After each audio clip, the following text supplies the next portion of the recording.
being said. So you should be respecting both. Yeah. Zakaria. You know when someone has a disability, Yeah. and they can't talk properly, Yeah. and they say Quran, would that be? Would they be allowed to say like that? Okay. Now there is, it's one of Allah's wisdom that Quran is spread to all sorts of nations around the earth. And the Arabs are one of those nations, but they are the smallest nations. Some of the others don't speak Arabic, and therefore when they say the Quran, they say it not in the way it should be said. But if they say it for themselves, in their heart, trying their best, Allah will reward them for their intention. Yeah? Because their intention is to try to read the Quran and follow its instructions. Now, they should try harder to read it properly. If they can, go to a hafiz, like Uncle was saying, and learn from him, then that's better. What they shouldn't do is go and say it in a loud voice and tell the people, this is how you should read the Quran. Because unless they actually got their ijazah, their certificate to say that you said it properly, they shouldn't go around telling people this is the way to read the Quran. Read the Quran and say to them, like we said about coming clear, being honest to people, say, I'm not a hafiz of the Quran, I don't know it the way it should be read, I'm trying my best, I'm trying to understand it, and please, you can listen, if you want to listen to me, don't assume this is the way to read it. You can go and learn it from somebody else. Be humble, accept your limitations, and people then can make their choices. What you can't do is deceive people. Going and say, this is the way to read the Quran, and I'm teaching the Quran this way, and then that's it. Then people will say, start reading the Quran the way they want to read it, and that's not right. Questions? Yeah. Hi. She's adding one, but am I right that for understanding it, so you are encouraged to understand it, but you will be rewarded even if you read it and you don't understand Yes. it, isn't it? Yes. You get rewards for trying, because it's trying. Allah will always reward you. Al-thawab ala qadar al-mashaqqa. If you read the Quran on its own, you'll get reward. If you read the Quran and try to understand it, you get an extra reward. If you read the Quran and then you say, I want to actually travel to somebody to learn the Quran from him so I can say it, you get an extra reward. The more you put as an effort to look after the Quran, the more reward you will have. And that's important to realize. And that's why you need to have that kind of relationship with the Quran. Because, Isn't another adab for the Quran is not to put it on the floor or take it into an inappropriate place? Yes, because Allah's name should be only mentioned in the best of places, and Allah's words and speech. It's like, I want to have a discussion with my father, let's go to the toilet. How does it work? How inappropriate it is it? He's your father. You go and sit with him on a chair, get yourself nicely dressed, and sit with him and have a chat. Because, he's your father, or your mother, yeah? You have to be appropriate. And the same as, when you want to speak to your father, do you lie down and hold and say to him, no? Do you cross your legs and talk to him in a distant? The same with the Quran. Like we said, we wash, we dress, we sit, facing the Qibla, we read, because this is where we face, where we do the prayer. And this is where intentionally you want to sit. If you want to intentionally read the Quran for some time, try to read it facing the Qibla if you can, in the best way. Put it on your lap if you want, or on a stool, so it's above the ground. And when you finish of it, you can put it on the shelf, somewhere high, so people do not stamp on it unintentionally. This is especially for Harun. When you read the Quran, you shouldn't be eating, drinking, or doing anything, or chewing your mouth. Why do you think it's especially for Harun? Why especially for him? Because he does eat while he's saying. Have you seen him read the Quran while he's doing those things? No, but Hamad, please say sorry to Harun. Sorry. because his mother is there, she can teach him how to behave. I'm here if he goes offline, okay? It's not your job to do that, okay? Well, you shouldn't eat while Sorry, no. It's not your job. What do you say to Harun? Sorry. Sorry, thank you. Say sorry to him, not to me. It's okay, as a big brother, he was Okay. just trying to tell Sarah? I think another thing as well is with knowledge comes responsibility. So if you do understand something from the Quran and don't implement it, then it's quite disrespectful. And Very if good. you're told not to do something and do it, and you are aware of it now, that's disrespectful. And if you know something's good for you and choose not to do it, that's disrespectful. Very good. That's extremely important. The Quran, every time you read the Quran and you do something the Quran tells you not to do, you're actually challenging the Quran. It's like you're, again, going back to the example of your parrot. You sit with the parrot and he says to you, don't do that, and you just go ahead and do it. You know, don't lie, and you just go and lie. Don't eat this, or sort of steal, do this, and you go and steal. You are getting yourself into hot water. You're getting yourself into trouble. So that's why the Quran can be two things. It could be a sa'ir or a dalil. It could be something to drive you or to lead you, or guide, lead, guide. So, on the Day of Judgment, yeah, if you are following the Quran and following all the things which tells you to do, it's guiding you, yeah? And it will guide you to Jannah. If you have been reading it and you haven't been, and it's telling you, do this, and you do something opposite, it will drive you to Jahannam. So either it goes in front of you and guide you to Jannah, or it goes behind you and say, you haven't listened to what I was saying to you, and it just goes ahead and push you to the hell. So you can choose whether you want to have a relationship with the Quran as a guide or as a driver. And who, do you know who drives? What do you drive? What do you know when you drive? The car. Car. What about a cowboy? What does he drive? He drives a donkey. Horse, cattle. Yeah? So when you're driving something, it means that it's something mean, it's something which is not respectful. So the Quran will use you like, drive you like cattle or like something, because you haven't been respectful to it and following it, it will be a driver, it will drive you.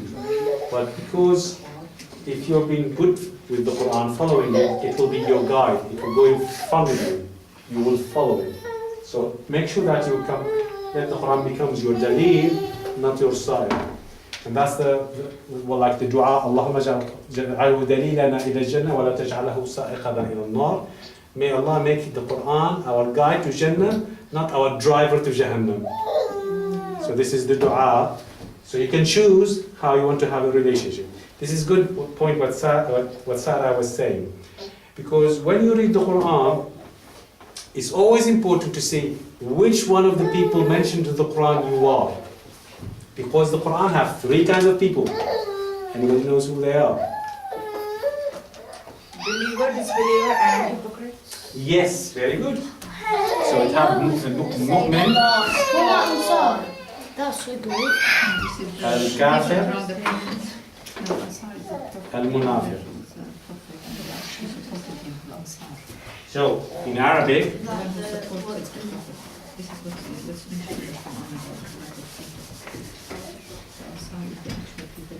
you have the believer,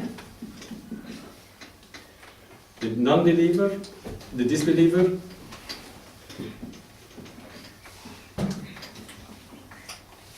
and the hypocrite.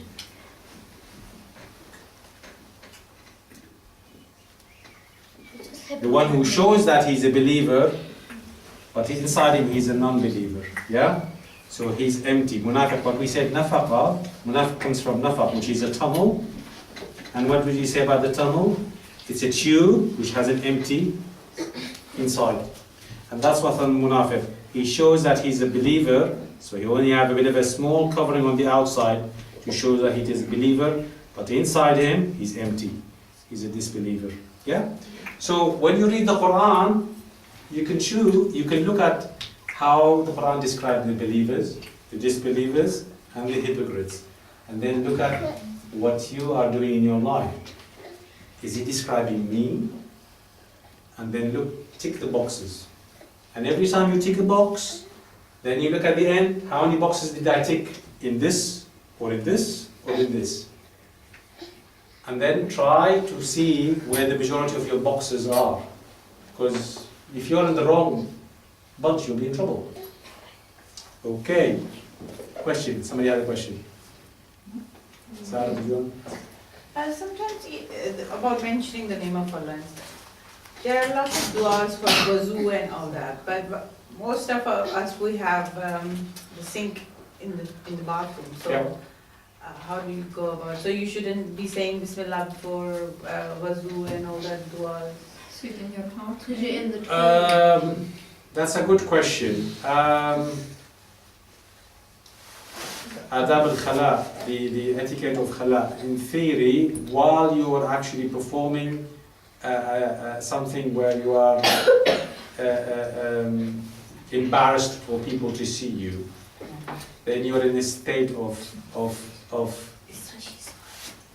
in that state you have to be careful. Now, if your bathroom is used, so the moment you open the door of the bathroom, it changes from becoming a khala, because it becomes a place where people can see you, you can see people, and this way you are changing it from a khala, from a place where it's only intended for doing whatever, to a washing place, And this way you can change you can say what you want to say, because then, you're not putting yourself in a secluded place. I saw somebody say something similar to Dr. Zaki Naik, Which is? and his response was the niyyah can be in your heart. Yep. You don't have to audibly say Allah's name. Yeah. So you can do wudu in the toilet, but without saying Allah's name. So you don't say Allah's name near the toilet.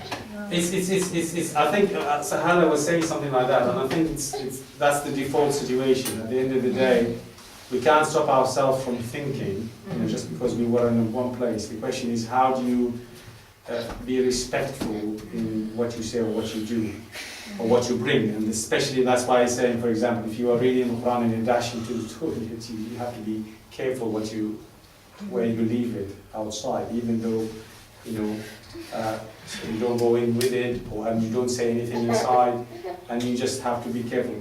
Or, no, this is my own ijtihad, I would call it, is that I'll change the toilet situation, open the door, and it doesn't become a toilet then. It becomes a room, because alhamdulillah, or bismillah, whatever, and then I can say what I want to say at the end of my wudu. So I think intention is definitely the important thing here. The adab is you have to judge it. You have to make ijtihad about what you think is right for that particular moment. Any questions? Okay, so it's important when you're reading the Quran. Part of understanding the Quran is to see where you are in any of those categories, so you can follow one and work on the others.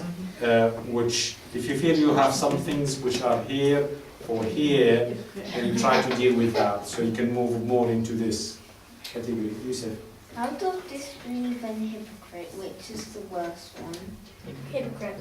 The Quran says the hypocrites are the worst, because there's a verse in the Quran, إِنَّ الْمُنَافِقِينَ فِي الدَّرَكِ الْأَسْفَلِ مِنَ النَّارِ. Those who are hypocrites are in the lowest part of hell. Because That means the hottest. the worst place. Israel. Is it because a believer is best because they believe? A disbeliever is not as much as a hypocrite, because a disbeliever actually says, "Oh, I actually don't believe in this," whereas a hypocrite just lies. He hides it, he makes it look like So he's basically, sincere. to simplify it, basically a disbeliever doesn't lie, but a hypocrite does lie. Well, That's something disbeliever good. The other thing is that, let's say some of the disbelievers may be disbelievers because they don't know. Yeah? Like we said, if somebody who was born in a place where he's never seen Muslims, never met anybody who can tell him about Allah's creation and things like that. Okay, he is a disbeliever in a way because he's not believed in the Quran, the Prophet Muhammad and all that business. But a hypocrite is somebody who's actually, somebody came to him and told him about Islam, and he said, yeah, I'll believe in Islam, and I'll do this, and I'll do that. But inside he said, I don't think it's right. So he had the chance, yeah, and he showed people that he was, so he can stay with the Muslims, get all the benefits, all the gains, but inside him, he's a disbeliever. So he's a liar, and he's somebody who knew that what the right way is, and had decided intentionally to hide his disbelief, not to show it like this What one. about all your life? You didn't see a Muslim, Yeah. get the chance to become a Muslim. Would you still go to Jannah? Good question. Now what we said is that if you, for example, were born in a like that, but inside you, you know that this world would have had a creator. But nobody told you that his name was Allah, and that he sent a book called Quran, and he sent a person called Muhammad to teach that book to the people. But you believe that, I believe this world cannot happen by chance. There must be something which has been behind the creation of this world, keeping it going, and I believe in that power. Fine, now you go and die, you actually have Tawheed, because you believed in the oneness of Allah. And you never had the chance to express that, or to learn that this is what Islam teaches. So Allah may, in His mercy, decide that you should be okay to go to Jannah. Now, you might, if you are doing good things, then He will be judging you on the good things and bad things in your life. Yeah? Because even Muslims who believe in Allah can still be judged. Yeah? Because we said that if you're a Muslim and do bad things, you still have to pay for them. Salah which you have missed, you still have to pay for that. You have to pay it in Jahannam. Debts which you haven't paid intentionally to your brothers, you still have to pay. They will take it from your hasanat and give you their sayyat. So for a non-believer as well, who knew that Allah is there, he might judge him for that, get his punishment, but then he will be, once he's paid his debt, he will go to Jannah. Can we say the disbeliever is just harming himself, Yeah. while the hypocrite person is harming the other people? Yes. Because with that bad intention, it looks you are a Muslim, but you're doing something which Muslims don't do, for example, because you don't believe in you have to do that exactly, so that you're making bad effect on the other Muslim as well. While the disbeliever is just harming only himself. That's a very good way of describing how yes, Muhammad. Well, wouldn't be a disbeliever be better than a hypocrite? Because if it's harming itself, basically it's committing suicide. No, we're not talking about suicide now. Oh. We're just talking about people who believe, or people who don't believe, and people who show that they believe, but they're actually trying to make the believers behave in a bad way. I mean, himself said that he ended up. Because a believer will not go to a disbeliever and say to him, I will follow you, because he knows he's a disbeliever. He might go on this way to this guy and thinking that he's a believer like him, but he's then trying to tell him the wrong things.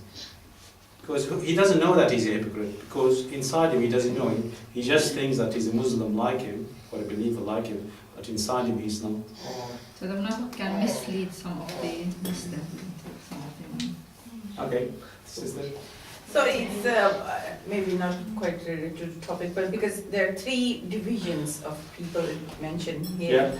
And also, I think in Surah Waqia there are three different types of people on the Day of Judgment are mentioned, like Muqarrabeen and people on the right hand and the left hand. Yeah. So will they have some connection to it? Yes, I because think in that these. there are two good Okay. things and one In bad thing. believers, There are okay, two- these are the big group, yeah?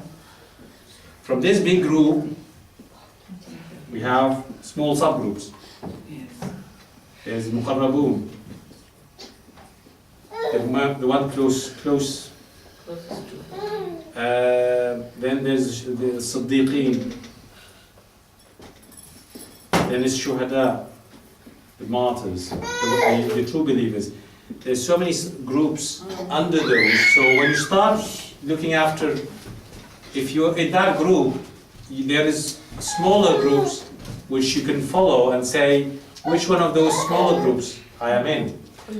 The same with the disbelievers. we can have a lot of, you know, those who maybe ضالين, who went astray, and then there may be those who مغضوب عليهم.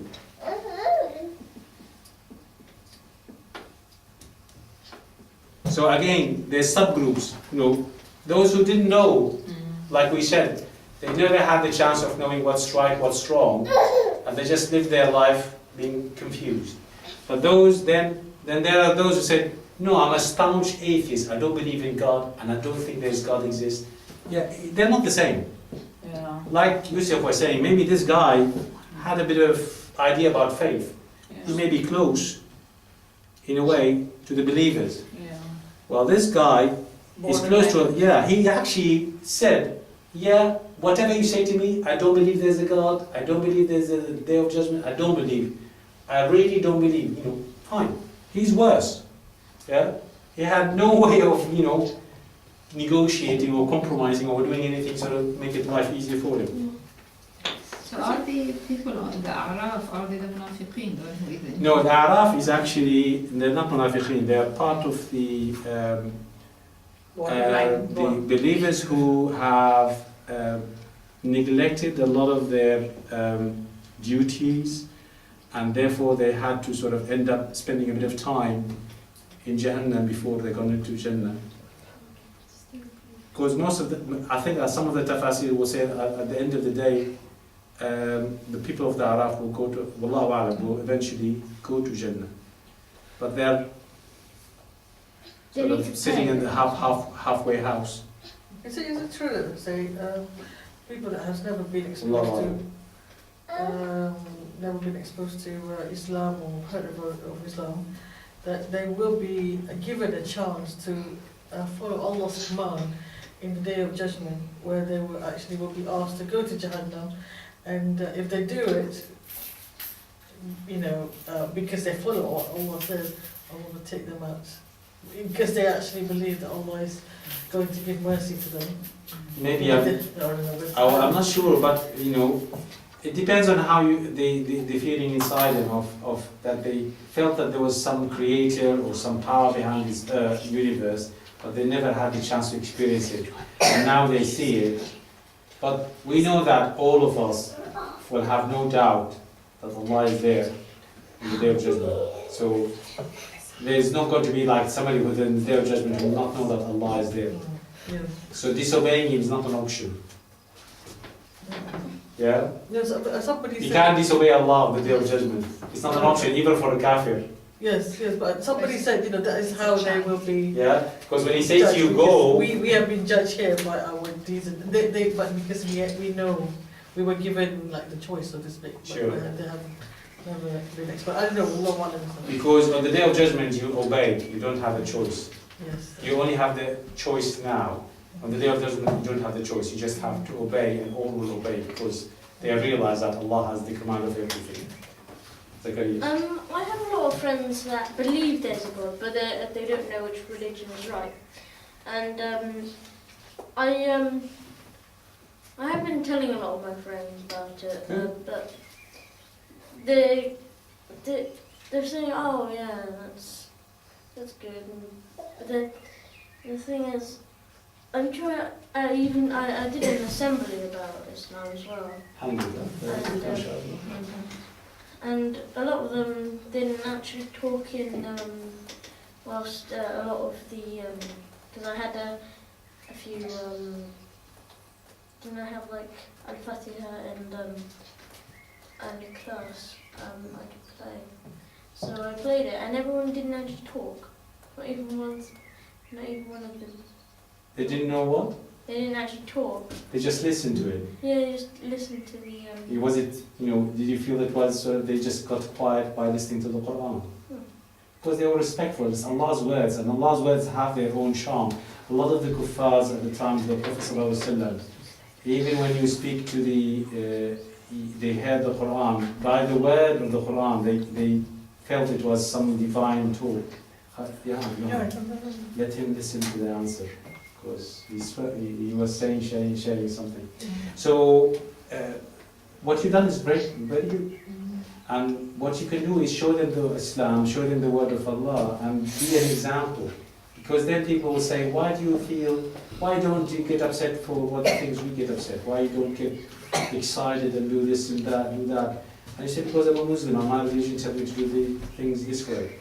And that's when they will start then appreciating and then thinking what they think is about life and creator and all that is Islam, and they will accept it as a religion.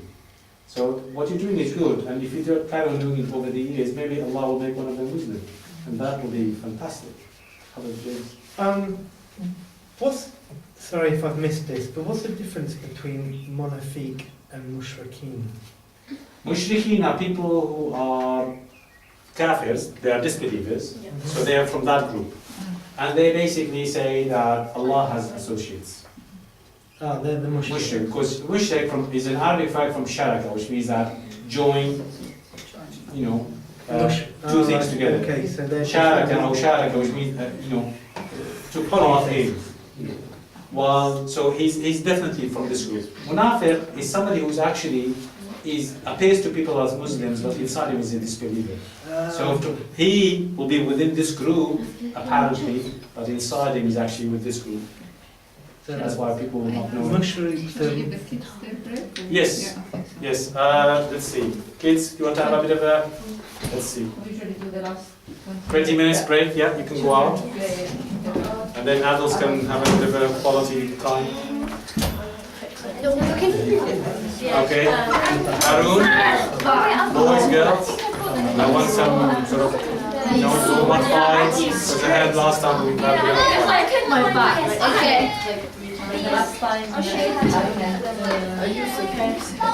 Okay, I could just make a new one. Okay, just close the door so that we can have a bit of practice.